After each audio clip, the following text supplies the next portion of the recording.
Commissioner Cush, Here. Commissioner Nipper, Here. Commissioner Piercy, Here. Commissioner Serena, Yeah. Commissioner Stevens, Here. Commissioner Jernigan. Here.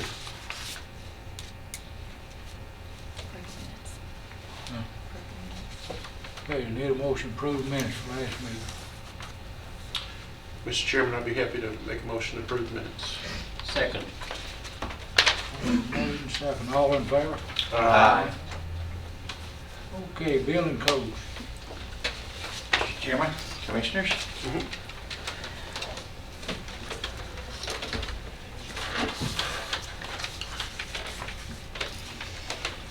Building Codes Department report for September. We issued 227 total permits.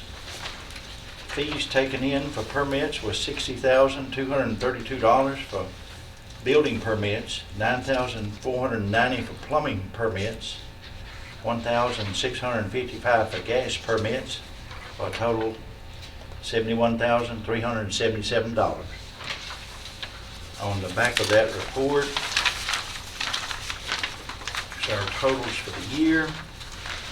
We've issued 537 single-family dwellings this year. Compared to last year was 511, so we're up 26 single-family dwellings. Our total building permits issued was 2,339.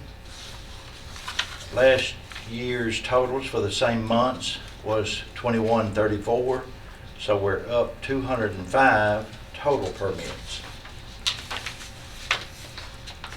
Our next report is our property standard inspections.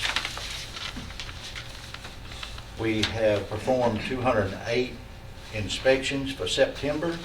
Our total for the year, 1,576.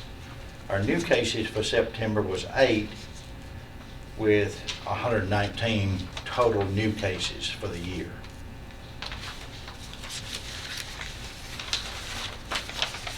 Our next report would be the development tax collections. Building codes took in $581,000, $581,250, and the planning department took in $175,500. Our total for September, $756,750. Our cumulative total for the year, $1,511,250. A breakdown of where the fees were collected is below that, with Murfreesboro City taking in, we took in $516,750 in Murfreesboro's jurisdiction for assisted living units, and there was 203 apartments on Grisham Park Drive. So that got those totals up for the September collections. And that's my report, Mr. Chairman. Anybody got any questions on the report? Not, we'll take a motion. Motion to approve. Made Second. in second. All in favor? Aye. Thank you, Mr. Chairman, and We've enjoyed all of working with you. You know I have. thank you, sir. It's my last report tonight, and I mentioned how much I appreciated y'all's support to the building codes department last week, but I'll say that again, that's for sure, and appreciate everything that you do for the county and your service that you put in for our county.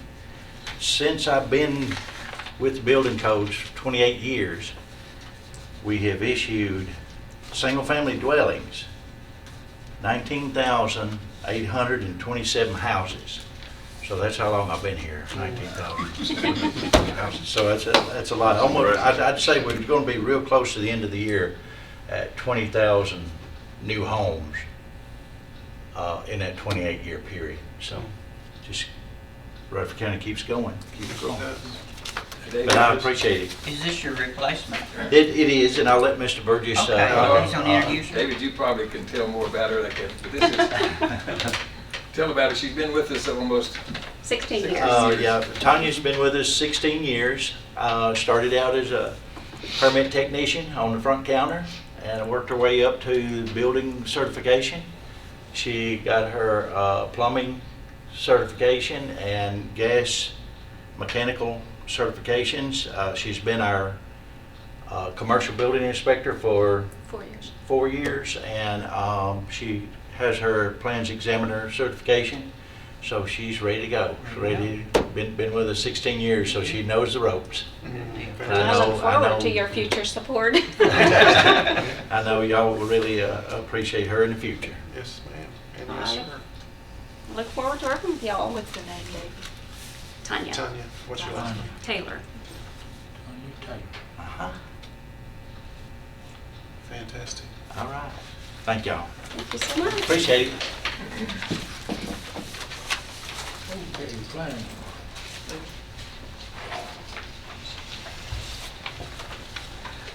Commissioners, hope everybody's doing well tonight. I have a short report tonight.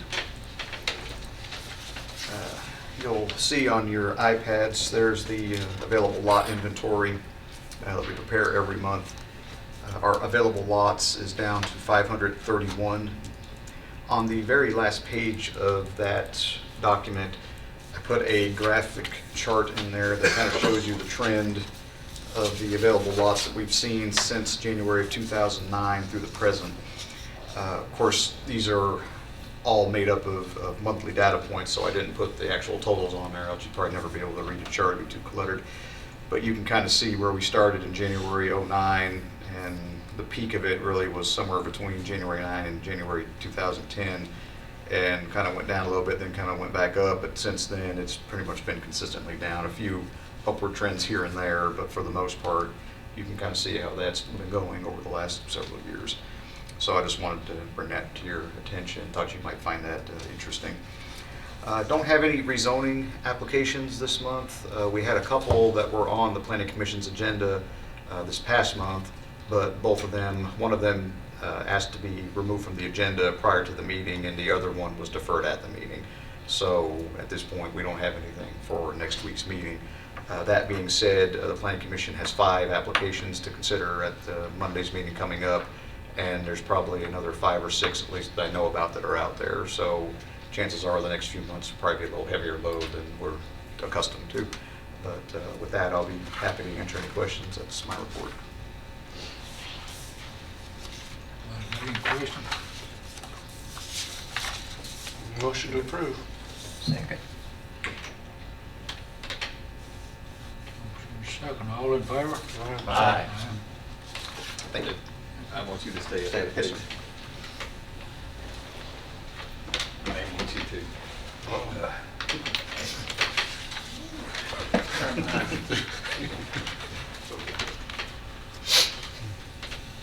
Okay, you ready for the groundwater office staffing discussion, Mr. Chairman? Yes, sir.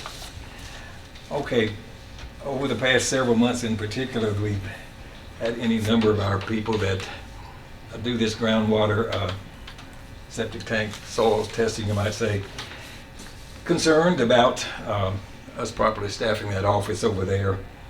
And of course, what has actually happened, even TDEC, this is all from the Tennessee Department of Environment and Conservation, their staffing of their people that go out in the field has not been consistent either. So we've put a pretty good hardship on a number of our people that do this work, trying to get permits so that they can actually start their construction, et cetera. So I've had a few conversations with the people from TDEC, and one of the conversations that we had, I told them if they would assure us that they would put 2 full-time people here in their field division, you might say, to take care of these inspections, et cetera, and evaluations, that we would consider, and I would ask you to consider us putting back over there a full-time administrative person to be there and answer questions and pull files and answer the phone, et cetera. What's been happening recently, TDEC has put a part-time person up there out of their Nashville office, I think 3 days a week, maybe 6 hours a day. that hasn't worked out. I mean, it's not that they're busy every day, all day, but you need somebody there when somebody needs assistance. So I know that Mr. Piercy and Mr. Jordan have had multiple calls about this from any number of people. So I got a letter just a few days ago, September the 26th, from the Nashville Environmental Field Office. It says basically this, I won't read the whole thing.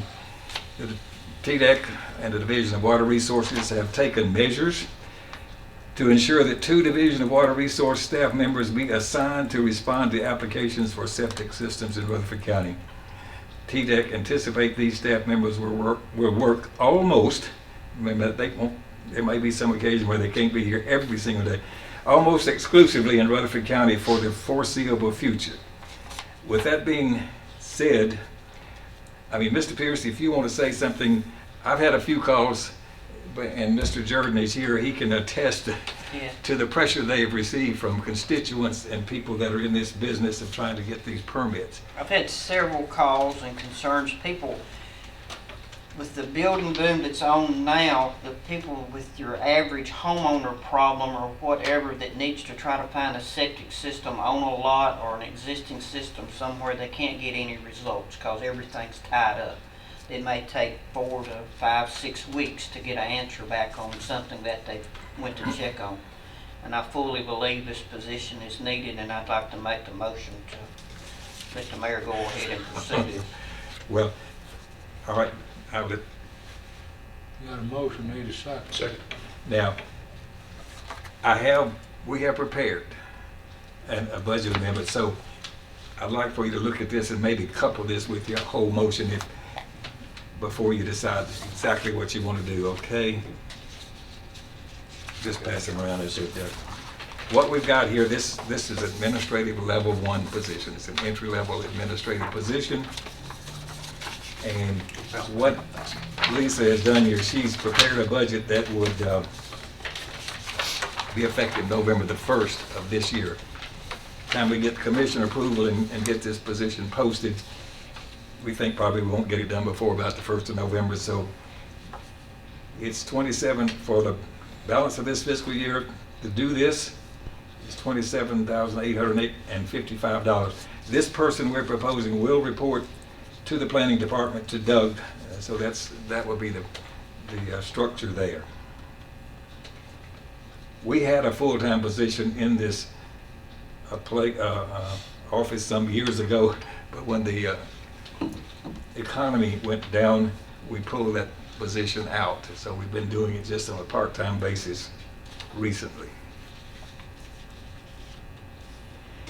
So I don't know, Mr. Pierce, if you want to couple your motion to hire this with the budget amendment. That'll be fine. I'll make the motion to go ahead and attach this budget amendment to my original motion. Second that amendment. Call roll. Okay. Motion second, call roll. Commissioner Kush? Yes. Commissioner Nipper? Yes. Commissioner Piercy? Yes. Commissioner Sereno? Yes. Commissioner Stevens? Yes. Commissioner Jernigan? Yes. And just for the folks at home, there's only one person right now for the county, is that right? Well, they've got, Inspectors you're Yeah. talking about? I think Two. there's There's Two. two There's full-time? That's up to date. Yeah, That's up to date, but we just got up to 2 finally, and right, but for a long time, there's just been Or one. been one. Yeah. yeah. We're in, from the late 80s through about 2006, there With were 5 or 5 to 6. 6. Yeah, Plus a supervisor who could backfill. right. And we had a position over there for all those years, so this is baby steps. And there are so many people that come in, this isn't just for the developers out there. Right. I was in there last week, there were 3 ladies in there trying to get where their system is for putting in a swimming pool, for doing additions to their house, stuff like that.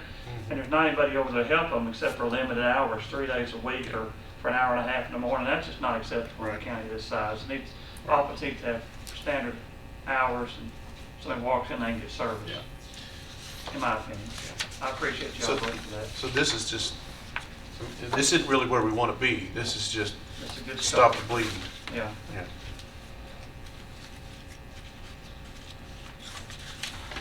Okay, thank you. Make a copy of your letter. Oh, the letter, yes, ma'am. Here's the letter. I'll give it back to you. Okay. All right, thank you very much. Thank I you. appreciate it. Ready?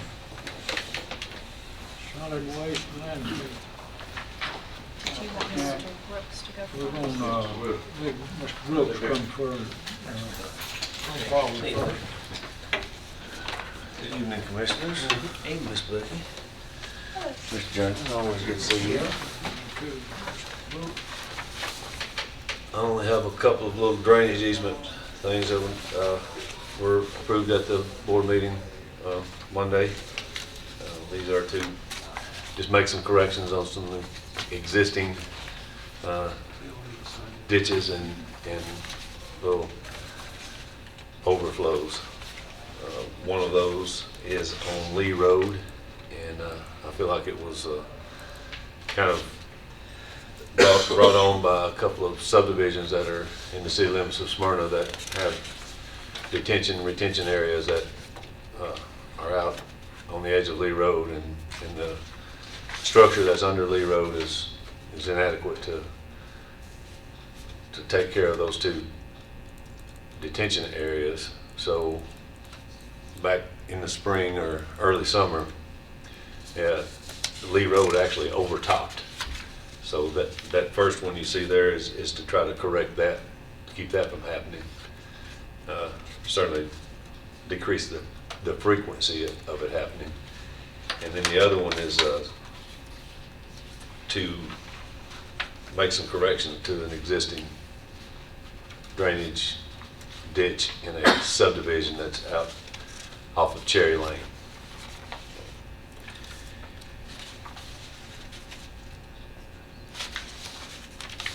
Like I say, these were approved by the road board, and so now we'll bring them to you. Anybody got any question on? Yes, sir. Mr. Brooks, if these drainage or these detention ponds cause the problem, why are we not going back after the developer? Well, it's a little bit more complicated than that. These are developments that happen inside the city of Smyrna Right. that feed out onto Lee Road, which is in the county, as you know. And the argument could be made that that same water that's there now was there before these developments happened. It's a little more organized, if you will. The sheet flow has kind of gone away from it, but the engineering was in place to meter this water out of these detention areas, at a rate that's acceptable. Right. But the structure that's under Lee Road, if you look at the drainage basin, without the development, if you look at the drainage basin, the structure that's under Lee Road, which is, it's an 18-inch concrete culvert, was inadequate to start with. So quite possibly, the road would have overtopped had the development not taken place. Now, if that same development had happened inside the county, our requirements would have been that the developer and the engineering firm that was working for the developer look at the next two downstream structures to make sure they were adequate to handle the Okay. the water that was already there. And if not, make corrections to those. But since this was a municipality and a county drainage structure, those regulations weren't in place. However, Mr. Hughes, our county engineer, and has made some efforts to get municipalities to work with us more on meeting our requirements if the development had happened in the county, and we've got some real good response. There's Mr. Tom Rose in Smyrna has been very receptive to all of our suggestions, And so we're communicating better than we ever have before. These developments were something that were happening, you know, prior to the downturn in the economy. So they were already in place before some of our new regulations, you know, came to be. But moving forward, I think we'll see less and less of this because I think we do have cooperation with our cities.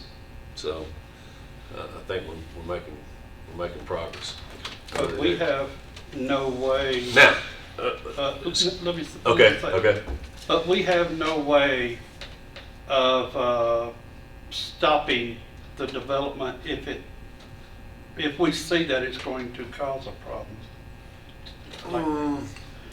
Or, I mean, do Well, we have any way of helping to keep this from happening? Well, I think that goes back to communication. I think, you know, I think that they're willing to work with us, and they see that there was a problem in the process, and I think they're, you know, certainly willing to make those corrections necessary to keep that problem from, you know, duplicating itself, from repeating itself. Now, this developer has agreed to furnish the material to make these corrections under Lee Road, which is, you know, just kind of, I felt like that was a step in the right direction, so. Right, that is a good step. Mhm. Yeah, I mean, that's great news. I mean, I just hate for this to be a continuing Right. thing Right. across everywhere, not just Smyrna, but Murfreesboro doing the same. Well, it's being watched closer right now, I believe, than, you know, maybe it has in the past, just because we got so busy back in, you know, before the downturn, that things like this, we just didn't have time to really go back and change the regulations to address all these things, because there were so many issues. But then we had the little well, not little, but we had the downturn, and now that we're on the way back, you know, everybody sees the need to make these corrections that should have been made, you know, earlier. So, you know, it's kind of a live and learn thing, you know, and I think Mike Hughes, you know, our engineer, our county engineer, I think he's made some great progress in these areas. I don't quite honestly know how he's going to keep up with the amount of growth we have. I mean, you know, he's got a lot to take care of, and he's very good at it. You know, this is what he was doing before he came to the county. So he can look at a plat, a set of plans, and see things, because, you know, that's what he's been doing, is plans review. Right. So he's very good at it. We're fortunate to have him, in my opinion. Great. Thank you. Need to support him, given the opportunity, in my opinion. And then this other one is just basically it's making some corrections to an existing drainage ditch.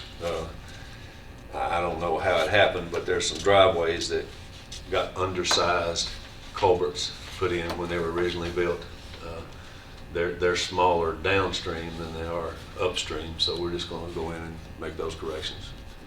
I'll make a motion to approve. Second.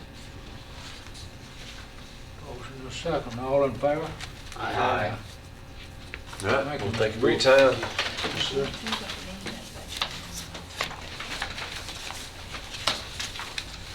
Sonny Williams. Good evening, how are y'all? Good, right? Oh, fine, sir.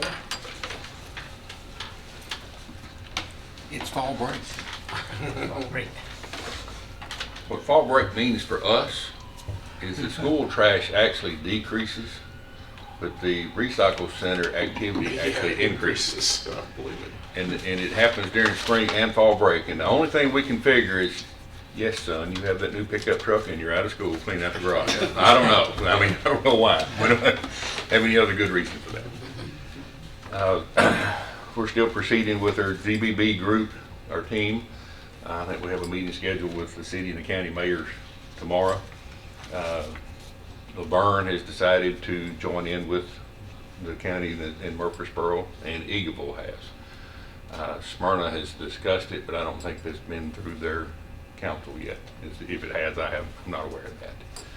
But we anticipate them being on board with it as well.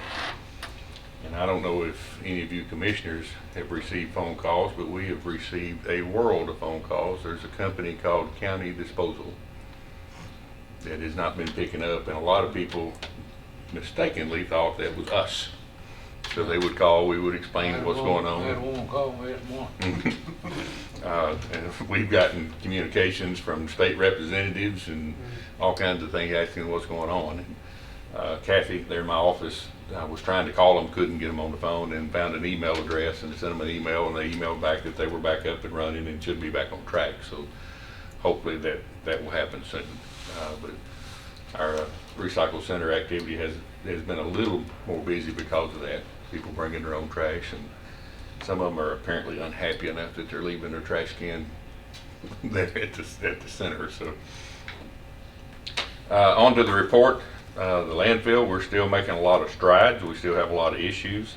We're still staying busy. Right now it's been some good weather to move some dirt. We've got a lot of cover dirt that's been moved in place, and trying to get ready for winter, to have the right disposal area to where the winter rainfall and things like that doesn't really affect where we're actually operating there on a daily basis. We should have all that pretty much in place by the end of this month. So the intent would be to be in that one location all winter long. And that should stay true for us unless there's some big major weather catastrophe that creates a lot of debris that's unexpected. And then we'll have to go back up on the sides of an area that we weren't intended to be on. But that's where we are with the landfill. And then on the recycle centers, of course, they stay busy all the time. We're still struggling to hire enough center attendants. In the last 3 months, we've hired a little over 20 and cannot keep them. They'll get started training and quit rather quickly. Part of it is Not the boss. I don't think so. I hope not. Katie and people, see that out there on Braille Road does a real job. We have some really good individuals that work at our sites, and I'm really proud of what they do and how they handle the public. But trying to get somebody trained and accustomed to what goes on there is kind of tough. A lot of some of our residents are really abusive toward our employees, and we've had several of the new trainees resign because of that. I'm gonna quit before I get in trouble and say something that you're gonna be mad at me for, or something like that. So that has been a struggle. But we've kept them open. We've ran a lot of center attendants. Normally they work a week off a week. We've had several that's worked 80-hour pay periods for quite some time. So we're to the point now with them that we've got to be really cautious to keep them from getting into that range of average hourly wage for so many months, and they're eligible for benefits. We don't have any benefit line item for those part-time people. So that's been the struggle, is trying to get them in and keep them and keep it going. So we've had 4 unfilled positions for almost 4 months. I know there's a guy on First Norwood Braille Road, I happened to be pulling in, the big man was on pretty hot. He said, well, they'll let you do it in Moscow. I said, what you need to do is go to Moscow there. And I said, they don't let you do it out here. And that's one of the struggles. The city of Murfreesboro has one location, and we don't operate the same as they do. Our hours are different, and some of the things collected are different. The struggle with Murfreesboro is they don't haul that themselves. They have a private contractor, and if they don't get it hauled, then they have to close. And of course, a lot of the residents really struggle with knowing the difference between the city and the county, so we get a lot of those phone calls. The city, solid waste department, and us work really closely together to where we know what the other one's doing. So if the phone rings, even if you called the wrong location, we try to answer your question and prevent you from having to make another phone call. So that's been very fortunate. Joey Smith over there and I get along extremely well and try to do a lot of things together. And the city's not hard to work with from our area. The Franklin Heights development, the city's been working on that to do a training center, and they did a contract those buildings are fairly old, and all the floor covering in the buildings was asbestos. So they did a contract for asbestos abatement and to remove the floor tiles. Well, all the toilets and the cabinets were mounted on top of the floor. It wasn't in the contract for those to get rid of.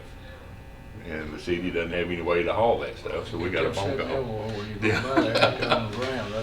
So we got a phone call, and the highway department didn't have the equipment needed either, so the street department and us worked together. They used their equipment to get all the cabinets and take a skid loader with a grappling hook to where they could really crush it up. And we wound up hauling 40 units of cabinets in 3 loads.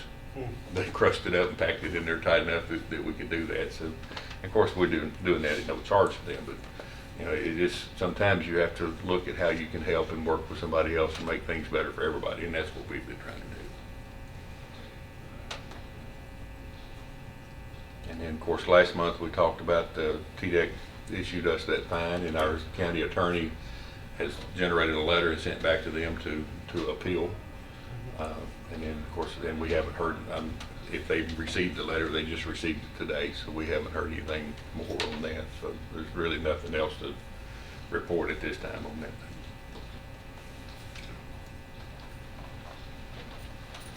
Are there any other questions? Anybody got any other questions, Matt?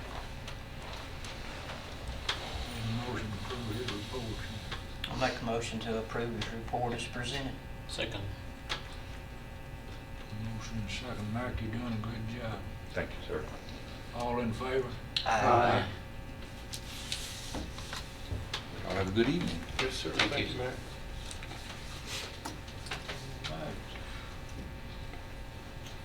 Anybody got any other business, right? What about names? Naming Stones River Bridge Oh, on yeah, I missed it. Highway 231. Yeah. I have a request from a gentleman that lives at Walker Hill. He's a lifelong resident, and his family has lived there all their life. The gentleman's name is Sam Baskins. He is requesting that the bridge that's over the Stones River on 231 North be named in honor of his father, John M. Baskins.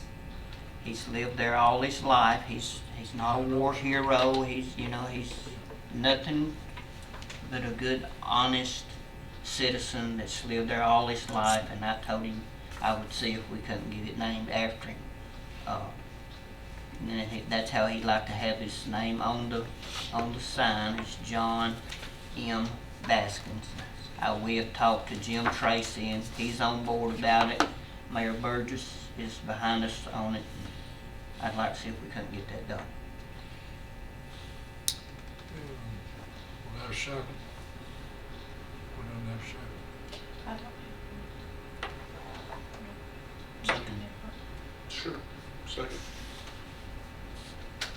We need to call them. All in favor?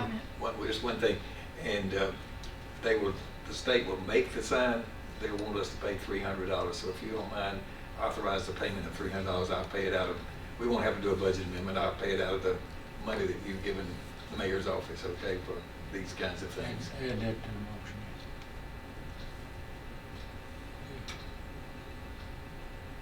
Okay. All in favor? Aye. Anybody got any other business? Adjourn. And that is BA. Stand, Baskins.